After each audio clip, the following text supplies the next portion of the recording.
Disney plus হটস্টারে লুটেরে বলে একটা show আসতে চলেছে, যার ট্রেলার কিছুক্ষণ আগে ড্রপ করা হয়েছে। সেই ট্রেলারটা নিয়েই কথা বলবো এই ভিডিওতে। পজিটিভ দিক, নেগেটিভ দিক সবকিছু থাকবে এই ভিডিওতে। এই শোটাকে ডাইরেক্ট করছে জয় মেহতা, এই শোটা ক্রিয়েট করেছে হানসাল মেহতা, আর কাস্টে আছে রজত কাপুর, চন্দন রায় সান্যাল এবং আরো অনেকে। এবার এর গল্পটা যদি একটুখানি বলি, খুব সিম্পল একটা গল্প। ইন্ডিয়ান একটা কার্গো শিপ এক জায়গা থেকে অন্য জায়গায় মাল নিয়ে যাচ্ছে। সেই কার্গো শিপ সোমালিয়ার উপর দিয়ে যাওয়ার সময় সোমালিয়া জলদস্যু, যারা খুব কুখ্যাত এবং খুব নাম করা জলদস্যুদের মধ্যে পড়ে, তারা সেই কার্গো শিপে অ্যাটাক করে।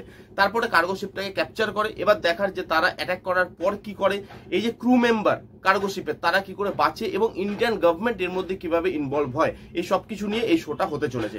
এবার যদি ট্রেলারটার পজিটিভ দিক আর নেগেটিভ দিক নিয়ে আলোচনা করি, ফার্স্টে বলি পজিটিভ দিক যদি আমি বলি, ফার্স্ট আমার যেটা পজিটিভ লেগেছে, এই শো এর সঙ্গে যে নামগুলো অ্যাসোসিয়েটেড আছে, সেই নামগুলোর জন্য আমি এই শোটা দেখতে খুব ইন্টারেস্টেড। এই শোটার মধ্যে বড় কোনো মুখ সেরকম ভাবে নেই, বাট এই শোটা ক্রিয়েট করছে হানসাল মেহতা, যে স্ক্যাম 1992 এর মতো শো বানিয়েছে, ডাইরেক্ট করছে জয় মেহতা। এবার যেহেতু হানসাল মেহতা এটাকে ক্রিয়েট করছে, মনে করা যাচ্ছে যে এই শোটার মধ্যে ডিটেলিং খুব ভালোভাবে থাকবে। কারণ স্ক্যাম 1992 আপনি যদি দেখেন প্রচুর ডিটেলওয়ালা একটা শো, তো এইটার মধ্যেও কিন্তু ডিটেলিংটা থাকবে, যে জলদস্যুরা কারা, এদের কিভাবে গ্রো হয়, ইন্ডিয়ান বিজনেসম্যানরা এদেরকে কিভাবে ইউজ করে এই জলদস্যুদেরকে, বা এদেরকে কিভাবে পোষে একভাবে, যে তোমরা আমাদের জন্য কাজ করো আমাদের বিজনেস বাড়ানোর জন্য, এবং ইন্ডিয়ান গভর্নমেন্ট বা ইন্ডিয়ান পলিটিক্সও এদের সাথে কিভাবে জড়িত, এই সবকিছু কিন্তু এই শোটার মধ্যে ডিটেলে থাকবে বলে আমার মনে হয়, এবং থাকাটা উচিত। কারণ মেকারদের নামটা সেটাই কিন্তু অ্যাসিওর করছে আমাদেরকে, যেহেতু মেকাররা ভালো, এবং চাইবো এই শোটা ভালো একটা শো হোক।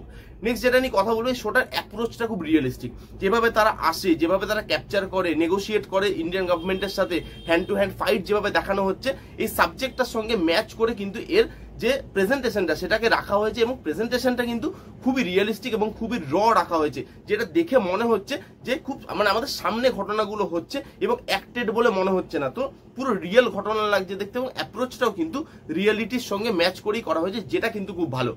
কাস্টিংটা এর আরেকটা পজিটিভ দিক, রজত কাপুর, চন্দন রায় সান্যাল সবাই ভালো কাজ করে। হ্যাঁ, বড় নাম কি কেউ আছে? না, বড় নাম নেই।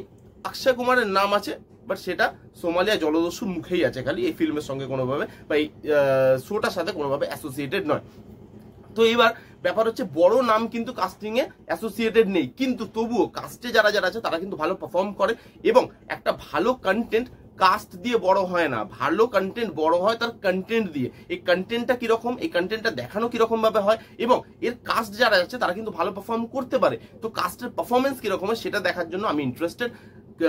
কাস্ট কিন্তু ভালো, রজত কাপুর, চন্দন রায় সান্যাল এবং যারা যারা আছে তাদেরকে প্রত্যেককেই ভালো লাগছে দেখতে, এবং অ্যাক্টিংও আশা করব একটা ভালো ডেলিভার করতে পারবে। তার সাথে ট্রেলার কাটিংটা খুব ভালো করা হয়েছে, মাত্র 2 মিনিট 11 সেকেন্ডের একটা ট্রেলার, যেই ট্রেলারে আপনাকে এই স্টোরি সম্বন্ধে কিচ্ছু বলা হয় না, জাস্ট প্লটটা বলা হয়, গ্লিমসেস দেখানো হয়, ক্যারেক্টারগুলোকে দেখানো হয়, এবং এত ফাস্ট পেস ট্রেলারটাকে কাটা হয়, যেটা দেখে স্টোরি সম্বন্ধে কেউ আইডিয়া করতে পারবেন, এবং যেটা আমার মনে হয় খুব ভালো জিনিস। হ্যাঁ, ট্রেলারটা আরেকটু বড় বা আরেকটুখানি বেশি কিছু দেখাতে পারতো হয়তো, বাট তবুও এরা চেষ্টা করেছে যতটা কম রাখা যায়। বাট আমি বলবো একটা শো এর দিক থেকে এটা ভালো, যে যত কম আমি দেখাতে পারবো লোকের ইন্টারেস্ট তত গ্রো হবে বেশি করে। তো সেই জিনিসটাও কিন্তু এই ট্রেলারটা ভালোভাবে আপনাকে প্রোভাইড করে।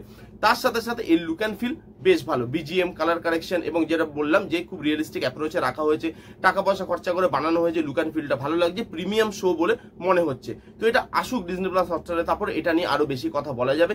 এর কোনো নেগেটিভ দিক আপাতত নেই, যদি সিরিজ দেখে যদি আমার নেগেটিভ দিক লাগে তাহলে আমি নিশ্চয়ই কথা বলবো নেগেটিভ দিক নিয়ে। তো এই ছিল লুটেরের ট্রেলারের রিভিউ। কারা কারা দেখেছেন ট্রেলারটা কমেন্ট করে জানেন, যারা দেখেননি তারা এক্ষুনি গিয়ে দেখুন। আমার কিন্তু ট্রেলারটা বেশ ভালো লেগেছে। এই রিভিউটা কেমন লাগলো জানাতে ভুলবেন না। রিভিউটা যদি ভালো লাগে তাহলে please give it thumbs up, like করবেন, কমেন্ট করবেন, শেয়ার করবেন, আর ভিডিও ভালো লাগলে কি করতে হবে সেটা তো আপনাদেরকে আর বলতে হবে না, চ্যানেলটাকে সাবস্ক্রাইব করবেন। দেখা হচ্ছে নেক্সট কোন ভিডিওতে, ততক্ষণ bye bye, take care and be safe.